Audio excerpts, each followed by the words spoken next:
A man is on the phone with a kidnapper. Somebody's life is on the line. One wrong word, one wrong tone, and it's over.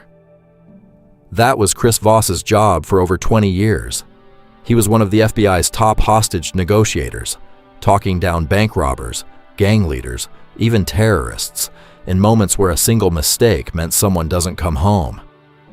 After he retired, he realized something strange. The exact same techniques that saved lives in those rooms work just as well when you're asking your parents for something difficult, negotiating your salary, or trying to get someone you love to actually hear you. He wrote it all down in a book called Never Split the Difference. And today, I'm going to show you the parts of it that apply to your life, whether you know it or not. Comment yes if you've ever walked away from an argument feeling like you gave in, even though you were right. Lesson 1. Compromise almost always makes everyone unhappy. Think about the last time you and someone close to you disagreed. Maybe it was about where to go for dinner, how to spend money, or how to raise a decision together. What did you do? You probably met in the middle. Voss says that's actually the worst possible outcome. Splitting the difference means neither person gets what they actually wanted. You just both walk away a little disappointed and pretend that's a win. In a hostage negotiation, you can't afford a fake win. Voss learned that the goal isn't to find a midpoint. It's to actually understand what the other person needs underneath what they're asking for, and find a solution that works for both sides without either one quietly losing. The same is true with your partner, your parents, your friends. Every time you settle for half of what I wanted, just to end the tension, you're training the people around you to expect less effort from you next time. Next time you're stuck in a disagreement, stop trying to meet in the middle. Ask yourself what the other person is actually afraid of losing. Next disagreement you have this week, resist the urge to just agree to something easy. Ask one more question first. Lesson 2. No is not rejection, it's safety.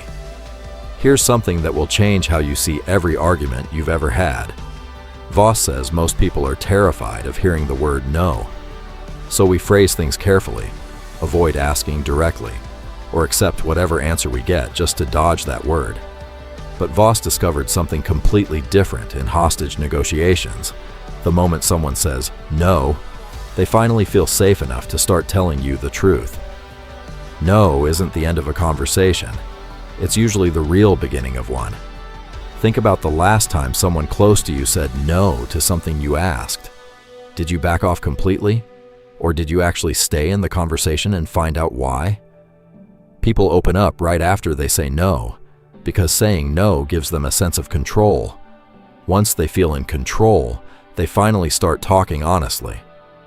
Comment below, when's the last time someone told you no, and you just walked away instead of asking why? Lesson 3. Mirroring. The simplest trick that actually works. This next one sounds too simple to be real, but it's one of the most repeated techniques in the entire book. When someone says something to you, repeat their last 2 or 3 words back to them, gently, like a question. Someone says, "I just feel like nobody in this family listens to me." You simply repeat, "Nobody listens to you." That's it. No advice, no fixing, no arguing, just repeating. Voss says this small habit does something powerful. It makes the other person feel truly heard, and almost every single time, they keep talking and go deeper into what's actually bothering them. Hostage negotiators use this to get dangerous, defensive people to open up in minutes. Imagine using that with your mom when she's upset, or with your partner after a long day, instead of jumping straight to solving their problem. Try this tonight with anyone in your life. Repeat their last few words back to them once, and just watch what they say next. Lesson 4. Ask how instead of demanding why. Last one, and this one alone can save you from 100 future arguments. Voss says asking why almost always sounds like an accusation, even when you don't mean it that way. "Why did you do that?" instantly puts people on the defensive. Instead, negotiators are trained to ask how questions. How am I supposed to make this work? How can we solve this together? These questions do something interesting.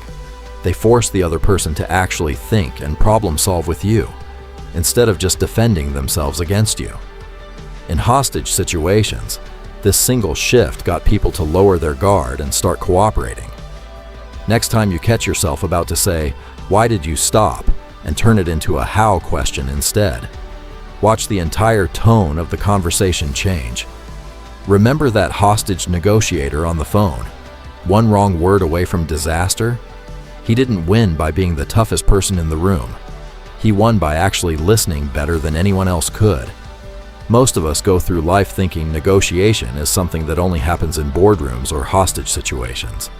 But the truth is, you're negotiating every single day, with your family, your partner, your friends, even with yourself. The question is whether you're doing it well or just quietly losing without realizing it.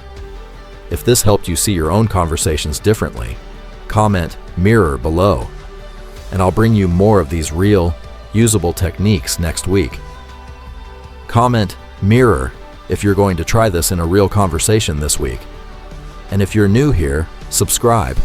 Every week on WLCG, we break down one book's biggest lesson so you can actually use it in your real life.